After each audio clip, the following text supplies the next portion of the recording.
Good morning. स्वागत है आप सभी का एग्ज़ाम की बात यूट्यूब चैनल पर। आज है 16 सितंबर 2020 और आज मैं आपके लिए लेकर आया हूँ 16 सितंबर 2020 से जुड़े करंट अफेयर के महत्वपूर्ण प्रश्न, साथ ही 16 सितंबर से जुड़े ऐतिहासिक महत्वपूर्ण तथ्य। साथ ही आज की वीडियो के अंत में आपके लिए एक छोटा सा टेस्ट है जिसमें कुल 3 प्रश्न होंगे। आपको इन सभी तीनों प्रश्नों के उत्तर कमेंट बॉक्स में देने हैं। तीनों क्वेश्चन बहुत ही इंपॉर्टेंट है, तो आप सभी इन तीनों प्रश्नों के उत्तर कमेंट बॉक्स में ज़रूर दीजिएगा। तो चलिए शुरू करते हैं। सबसे पहले कल के वीडियो का सवाल। कल के वीडियो के अंत में आपसे एक सवाल पूछा गया था कि हाल ही में आयोजित यूएस ओपन में महिला वर्ग का खिताब किन्होंने जीता है। तो जैसा कि आप जानते हैं कि हाल ही में यूएस ओपन टूर्नामेंट आयोजित हुआ है जिसमें महिला वर्ग का खिताब जीता है नाओमी ओसाका ने। ठीक है दोस्तों, ये है नाओमी ओसाका जो कि जापान की टेनिस प्लेयर है और इस वर्ष का US open tournament Naomi Osaka ने जीता है, वो भी महिला वर्ग का। वही अगर बात करें तो पुरुष वर्ग में ये खिताब जीता है डोमिनिक थीम ने। इसके बारे में मैंने आपको कल की वीडियो में बताया था कि डोमिनिक थीम ने यूएस ओपन टूर्नामेंट का पुरुष वर्ग का खिताब जीता है। तो आपको ये दोनों नाम याद रखने हैं। ये दोनों नाम इस बार के आने वाले एग्जाम के लिए बहुत ही ज़्यादा इंपॉर्टेंट है, तो आपको याद रखना है। महिला वर्ग में यूएस ओपन टूर्नामेंट जीता है नाओमी ओसाका ने और पुरुष वर्ग में यूएस ओपन टूर्नामेंट जीता है डोमिनिक थीम ने। ठीक है दोस्तों, साथ ही आपको ये भी याद रखना है कि टेनिस के 4 सबसे बड़े ओपन टूर्नामेंट है। पहला है यूएस ओपन, दूसरा है ऑस्ट्रेलियन ओपन, तीसरा है फ्रेंच ओपन और चौथा है विंबलडन ओपन। ठीक है दोस्तों, तो आपको ये सभी इंपॉर्टेंट फैक्ट याद रखने हैं। बात करें कल के टेस्ट की, तो कल के टेस्ट का पहला प्रश्न था अभिज्ञान शकुंतलम के रचयिता कौन थे। तो अभिज्ञान शकुंतलम ये रचना थी और इसके रचयिता थे कालिदास। ठीक है दोस्तों, वही अगर बात करें तो कालिदास किसके दरबारी कवि थे। तो कालिदास चंद्रगुप्त द्वितीय के, आपको नाम याद रखना है, चंद्रगुप्त सेकंड। ठीक है दोस्तों, द्वितीय के दरबारी कवि थे जिसे कि विक्रमादित्य के नाम से भी जाना जाता है। इसे विक्रमादित्य के नाम से भी जाना जाता है, चंद्रगुप्त सेकंड को, और इसी के दरबारी कवि थे कालिदास। तो मैं एक बार आपको इसके बारे में बता देता हूँ कि गुप्त वंश का पहला शासक हुआ था श्रीगुप्त। ठीक है दोस्तों, आपको ये नाम याद रखना है, श्रीगुप्त। आपको हर वंश के संस्थापक का नाम याद रखना है। तो गुप्त वंश का संस्थापक था श्रीगुप्त, उसके बाद इसका पुत्र हुआ घटोत्कच। ठीक है दोस्तों, श्रीगुप्त का पुत्र था घटोत्कच और तीसरे नंबर पे हुआ था चंद्रगुप्त प्रथम। चंद्रगुप्त प्रथम। ठीक है दोस्तों, ये गुप्त वंश का तीसरा शासक था और चौथे नंबर पे हुआ था समुद्रगुप्त। और समुद्रगुप्त के बारे में मैंने आपको बताया था कि भारत का नेपोलियन किसे कहा जाता है। तो भारत का नेपोलियन कहा जाता है समुद्रगुप्त को। तो यहाँ पे आपको ये इंपॉर्टेंट याद रखना है कि भारत का नेपोलियन कहा जाता है समुद्रगुप्त को और गुप्त वंश का संस्थापक कौन था, तो श्रीगुप्त। तो इसी क्रम में समुद्रगुप्त के बाद 5वें नंबर पे हुआ था चंद्रगुप्त सेकंड और इसे ही विक्रमादित्य कहा जाता है और इसी के दरबार में कवि थे कालिदास। तब आपको याद हो गया होगा कि कालिदास चंद्रगुप्त सेकंड के दरबारी कवि थे और इन्होंने अभिज्ञान शकुंतलम और इसके साथ अनेक रचनाओं के रचयिता थे। ठीक है दोस्तों, तो बहुत ही इंपॉर्टेंट है, इससे जुड़े ये सभी इंपॉर्टेंट फैक्ट। आपको 3 इंपॉर्टेंट फैक्ट याद रखने। पहला तो ये गुप्त वंश का संस्थापक कौन था, तो श्रीगुप्त। सेकंड था कि भारत का नेपोलियन किसे कहा जाता है, तो चौथा शासक हुआ था गुप्त वंश का समुद्रगुप्त, उसे कहा जाता है भारत का नेपोलियन। और तीसरा क्वेश्चन हो सकता है कि कालिदास किसके दरबारी कवि थे, तो चंद्रगुप्त सेकंड के, जो कि गुप्त वंश का 5वां शासक हुआ था। तो आपको ये सभी इंपॉर्टेंट फैक्ट याद रखने, आप इन्हें नोट कर सकते हैं। क्वेश्चन नंबर 2 है आगरा नगर की स्थापना किसके द्वारा की गई थी। तो आगरा नगर की स्थापना की थी सिकंदर लोदी ने। सिकंदर लोदी ने सन 1504 में आगरा नगर की स्थापना की थी। तो बहुत ही इंपॉर्टेंट क्वेश्चन और आपको याद रखना है कि आगरा नगर की स्थापना किसने की थी, सिकंदर लोदी ने। और कब की थी, तो 1504 में।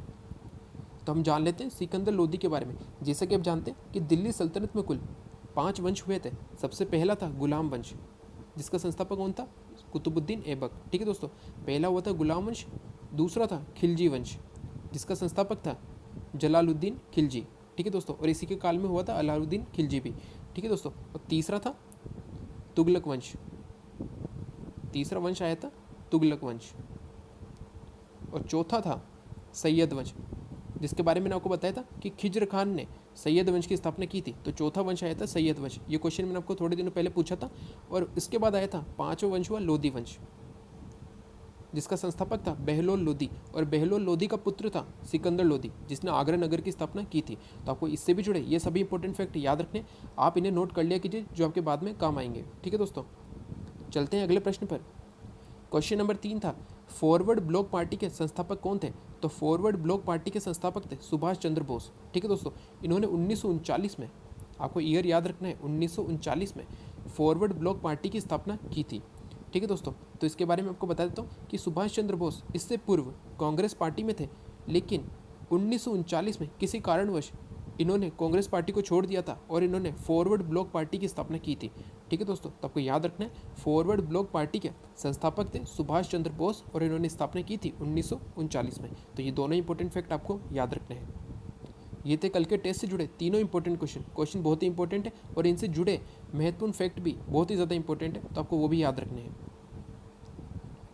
वही अगर बात करें 16 सितंबर से जुड़े महत्वपूर्ण तथ्य की, तो 16 सितंबर से जुड़ा एकमात्र महत्वपूर्ण तथ्य और वो बहुत ज़्यादा इंपॉर्टेंट है, वो ये है कि 16 सितंबर 1987 को ओजोन परत को घटने से बचाने के लिए मॉन्ट्रियल प्रोटोकॉल पर हस्ताक्षर किए गए थे। ठीक है दोस्तों, ये एक प्रोटोकॉल था जिसके तहत ओजोन परत को घटने से बचाने के लिए सभी देशों ने, विश्व के सभी देशों ने इस पर हस्ताक्षर किए थे। तो यहाँ से इंपॉर्टेंट क्वेश्चन बन सकता है कि मॉन्ट्रियल प्रोटोकॉल पर हस्ताक्षर किस वर्ष किए गए थे, तो 16 सितंबर 1987 को मॉन्ट्रियल प्रोटोकॉल पर हस्ताक्षर किए गए थे। वही अगर बात करें तो मॉन्ट्रियल एक शहर का नाम है जो है कनाडा में, यानी कि कनाडा के मॉन्ट्रियल शहर में एक सभा या एक समिति का गठन हुआ था मॉन्ट्रियल प्रोटोकॉल के नाम से, और इसी में ओजोन परत को घटने से बचाने के लिए हस्ताक्षर किए गए थे। ठीक है दोस्तों, साथ ही आप ये भी पढ़ सकते हैं कि मॉन्ट्रियल प्रोटोकॉल ओजोन परत को क्षीण करने वाले पदार्थों के बारे में अंतर्राष्ट्रीय संधि है। इस संधि पर सभी देशों ने हस्ताक्षर किए थे। ओजोन परत को संरक्षित करने के लिए चरणबद्ध तरीके से उन पदार्थों का उत्सर्जन रोकने के लिए बनाई गई थी जिन्हें ओजोन परत को क्षीण करने के लिए उत्तरदायी माना जाता है। यानी कि सभी देशों ने इस पर हस्ताक्षर किए थे और इसके सभी नियमों के पालन करने की संधि पर भी हस्ताक्षर किए थे कि वो इसमें लिखे गए सभी नियमों का पालन करेंगे और ओजोन परत को घटने से बचाएंगे। तो आपको याद रखना है मॉन्ट्रियल प्रोटोकॉल पर हस्ताक्षर कब किए गए थे, तो 16 सितंबर 1987 को। आपको याद रखना है, बहुत ही इंपॉर्टेंट है।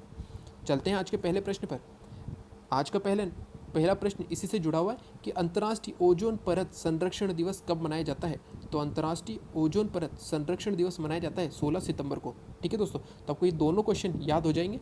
पहला तो ये अंतर्राष्ट्रीय ओजोन परत संरक्षण दिवस कब मनाया जाता है, 16 सितंबर, और ओजोन परत को घटने से बचाने के लिए मॉन्ट्रियल प्रोटोकॉल पर कब हस्ताक्षर हुए थे, तो 16 सितंबर 1987 को। तो ये दोनों 16 सितंबर के दिन हुए थे, तो आपको इजीली याद हो जाएगा। जैसा कि आप जानते हैं कि पृथ्वी के चारों ओर ओजोन परत का आवरण है और ओजोन परत हमें किससे बचाती है, तो सूर्य से आने वाली पराबैंगनी किरणें जो कि बहुत ही हानिकारक होती है, तो उन किरणों को 90% उन किरणों को आने से रोक देती है ओजोन परत। और इस ओजोन परत में क्षय हो जाने के कारण ये पराबैंगनी किरणें सीधे हमारी पृथ्वी तक पहुंचती है और ये बहुत ही हानिकारक होती है। ठीक है दोस्तों, मानव जाति के लिए। तो आपको याद रखना है अंतर्राष्ट्रीय ओजोन परत संरक्षण दिवस कब मनाया जाता है, तो 16 सितंबर को। ठीक है दोस्तों, चलते हैं अगले प्रश्न पर। आज का हमारा अगला प्रश्न है, उत्तर प्रदेश सरकार ने आगरा के निर्माणाधीन मुगल म्यूजियम का नाम बदलकर किसके नाम पर करने की घोषणा की है। तो हाल ही में उत्तर प्रदेश सरकार ने आगरा में निर्माणाधीन मुगल म्यूजियम का नाम बदलकर छत्रपति शिवाजी महाराज के नाम पर रखने की घोषणा की है। तो आपको याद रखना है कि आगरा में जो मुगल म्यूजियम बन रहा है, अब इसका नाम छत्रपति शिवाजी महाराज म्यूजियम रखा जाएगा। चलते हैं अगले प्रश्न पर। क्वेश्चन नंबर 3 है, कार्मिक मंत्रालय ने किन्हें विश्व बैंक के कार्यकारी निदेशक के पद पर नियुक्त किया है। तो हमारे देश के कार्मिक मंत्रालय ने विश्व बैंक में भारत के कार्यकारी निदेशक के पद पर नियुक्त किया है राजेश खुल्लर को। यानी कि अब ये विश्व बैंक में भारत के कार्यकारी निदेशक होंगे। आपको नाम याद रखना है, राजेश खुल्लर। बहुत ही इंपॉर्टेंट क्वेश्चन है आने वाले एग्जाम के लिए, तो आपको याद रखना है कार्मिक मंत्रालय ने, ये मंत्रालय है भारत का जिसने विश्व बैंक में भारत की तरफ से कार्यकारी निदेशक नियुक्त किया है राजेश खुल्लर को। ये राजेश खुल्लर जो इससे पूर्व हरियाणा के मुख्यमंत्री के मुख्य सचिव के पद पे थे और अब इन्हें विश्व बैंक के कार्यकारी निदेशक के पद पर नियुक्त किया गया है। तो आपको नाम याद रखना है, राजेश खुल्लर। चलते हैं अगले प्रश्न पर।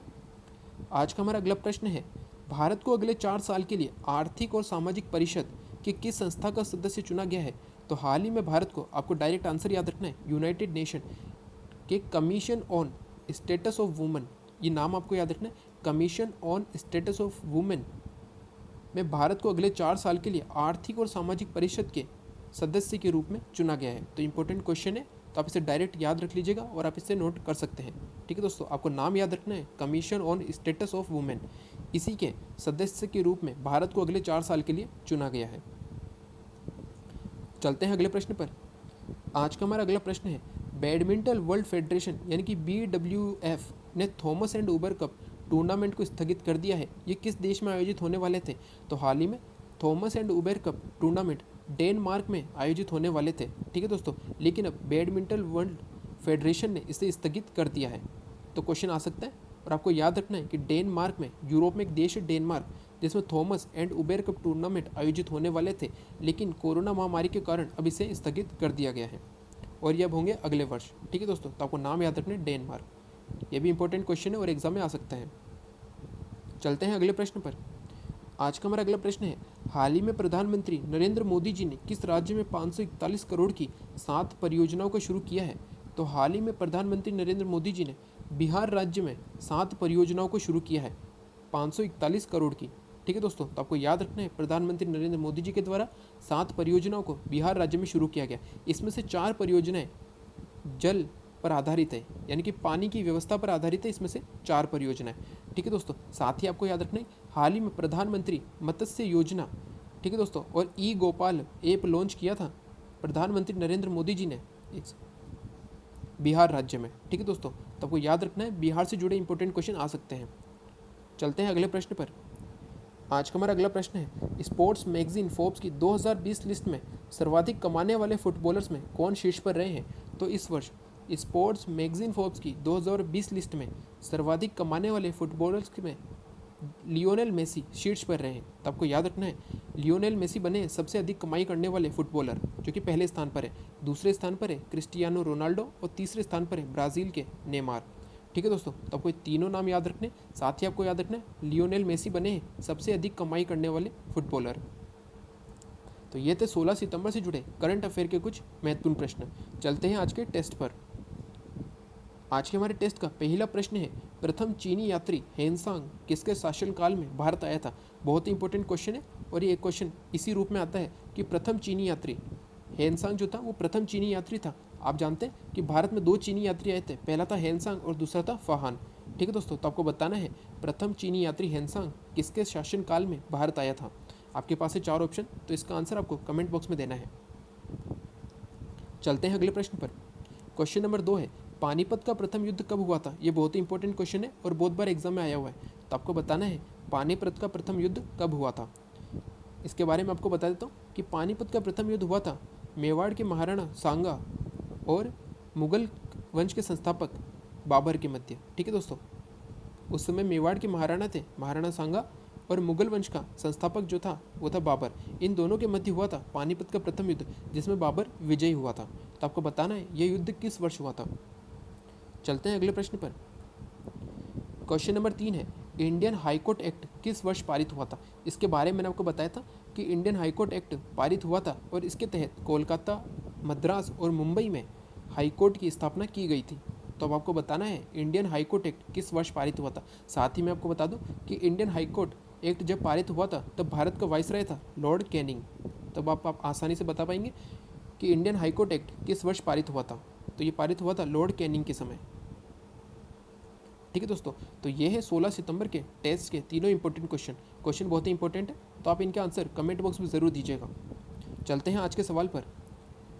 आज के वीडियो का सवाल है, मुख्यमंत्री स्वरोजगार योजना की शुरुआत किस राज्य में हुई है? ये क्वेश्चन कल की वीडियो से रिलेटेड है, इसके बारे में आपको कल की वीडियो में बताया था।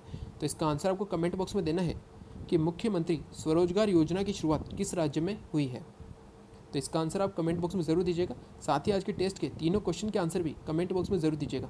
साथ ही आपके लिए एक इन्फॉर्मेशन कि इस मंथ के लास्ट में आपके लिए एक 200 क्वेश्चन की PDF में लाने वाला हूँ, जिसमें कि आपके क्वेश्चन होंगे और उसमें आपके आंसर भी होंगे।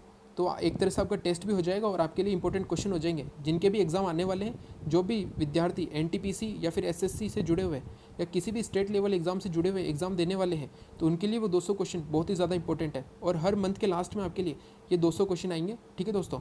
तो इस बार 30 सितंबर को आपके लिए 200 क्वेश्चन की एक PDF आने वाली है, जो कि टेस्ट भी है और आपका इंपॉर्टेंट क्वेश्चन भी हो जाएंगे, ठीक है दोस्तों। तो वो PDF आप ज़रूर पढ़िएगा। साथ ही अगर आज का वीडियो अच्छा लगा हो तो लाइक एंड शेयर ज़रूर करें। साथ ही वे सभी जो चैनल पर नए हैं उन्हें वीडियो अच्छा लगे, उपयोगी लगे तो सब्सक्राइब करना न भूलें। साथ ही बेल आइकन ज़रूर दबाएं, जिससे कि आने वाले वीडियो की तुरंत जानकारी आपको मिल सके। Thank you.